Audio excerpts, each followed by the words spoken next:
Hello guys, ইতিমধ্যে আমরা সবাই জানি বরবাদ ছবিটি নেট দুনিয়া থেকে শুরু করে সিনেমা হলে ব্যাপক পরিমাণ ঝড় তুলে দিয়েছে।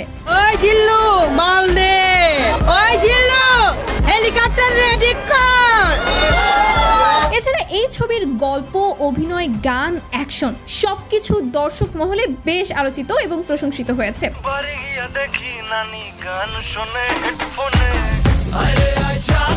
তবে শাকিব খান ইদিকার পাশাপাশি জিল্লু নামের এই চরিত্রটি আলাদাভাবে নজর কেড়েছে।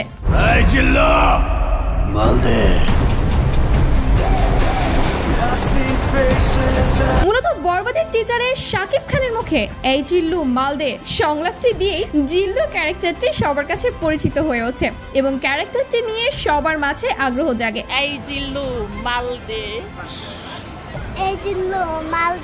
সিনেমা হলে জিল্লু ওরফে শ্যাম ভট্টাচার্যের অনবদ্য অভিনয় দেখে সবাই আরো বেশি অভিভূত হয়েছেন। তার মালিক আরিয়ান মির্জা ওরফে শাকিব খান ভালো বা খারাপ যে সিদ্ধান্তই নিক না কেন, জিল্লু তার মালিকের হুকুম অক্ষরে অক্ষরে পালন করে, সবসময় মালিকের ছায়ার সঙ্গী হয়ে পাশে থাকে তার সুখে দুঃখে।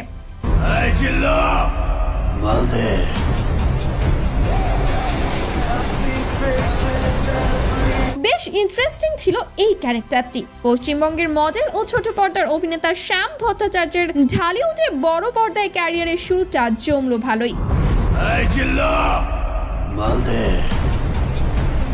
নিঃসন্দেহে এটা বলাই যায় শ্যাম ভট্টাচার্য হলেন মেহেদী হাসান হৃদয়ের এক দুর্দান্ত আবিষ্কারের নাম এবং শাকিব খানের পরবর্তী কোনো প্রজেক্টে এরকম ক্যারেক্টার ডিমান্ড করলে তাকে আবারও দেখার অপেক্ষায় থাকলাম।